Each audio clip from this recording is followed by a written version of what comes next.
ከእስር የተፈቱ ሰዎች ስለ ግል ቂም ከሆነ ከኔ በላይ የሰደቡት ከኔ በላይ ያዋረዱት ሰው የለም። በግል ከሆነ ጉዳዩ ያን ኮምፕሮማይዝ የምናደርገው የትልቅ ሀገር ኃላፊነት እጃችን ላይ ስለወደቀ በትልቅ ሀገር ልክ መመላለስ ስለሚኖርብን መሆኑን መገንዘብ ያስፈልጋል። ምናልባት በቀደም እኛም ደንግጠን ነበር የሚል ነገር መከላከያ ተናግሬ ብዙዎች ጥያቄ አድርገዋል። ዲያስፖራዎች እንኳን ይገባቸዋል ግን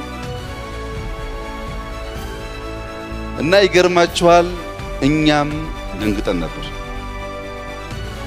እና እኛም ደንግጠን ነበር ስል እኔም ደንግጬ ነበር አንዳንድ ጓደኞቼም ደንግጠው ነበር። ነገር ግን እኔ እስከዚህ ዕለት ድረስ እስረኞች ከተፈቱ በኋላ ጥሩ እርምጃ ነው የሚል ሰምቻለሁ።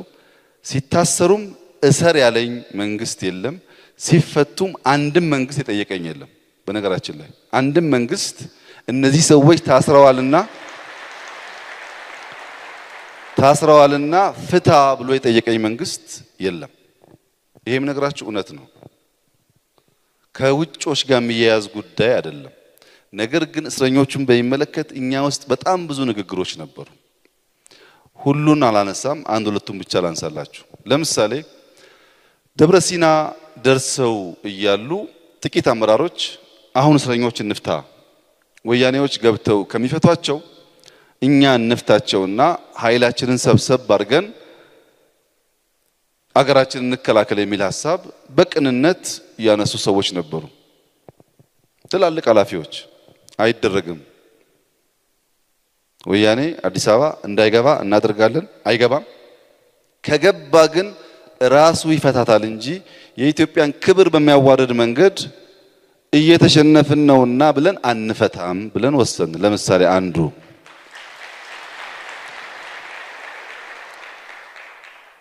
እና ትንሽ ዋል አደር ያለ ጉዳይ እንደሆነ እንዲገባችሁ ብዬ ነው። ሁለተኛው የብልጽግና ስራ አስፈጻሚ ጽሁፍ አዘጋጅተን ካወያየነው ከወር በፊት ነው።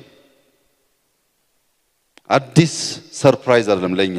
ተወያየንበት ያዋጣል አያዋጣም ብለን አሁን መንገር ለእናንተ የሚያስቸግሩኝ ጉዳዮች አንስተን በዚህ መንገድ ይጠቅመናል።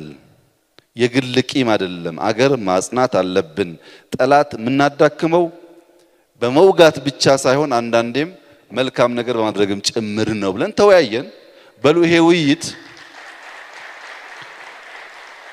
ውይይት እስከታች ድረስ ይቀጥል ብለን አዲስ አበባ እንኳን ማስተዋውሰው የሃይማኖት አባቶች፣ ባለሀብቶች፣ የተወሰኑ ምሁራን ሁሉም ክልል ተወያይተውበታል።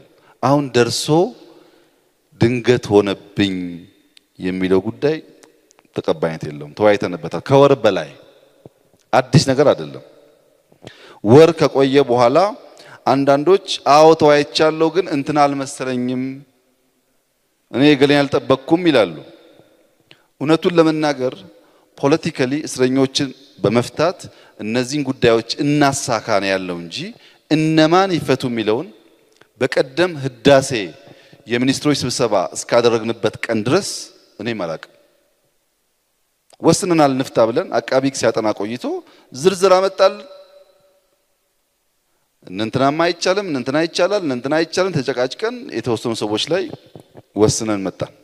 ግለሰቦች አልነበሩም የንግግሩ ማዕከል ይሄ ጀስቸር ያስፈልጋል፣ ይሄ ማግናኒሚቲ ያስፈልጋል።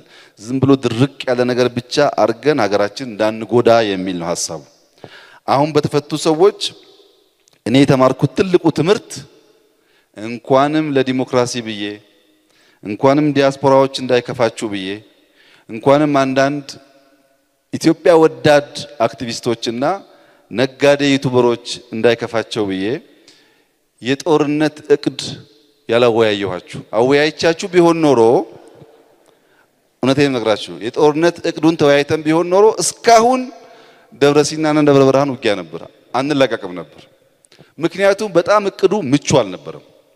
በጋሸና ግንባር ሄደን ፈንጅ ካለ ረግጠህ ቶክስ እንደዚህ አቀናይተህ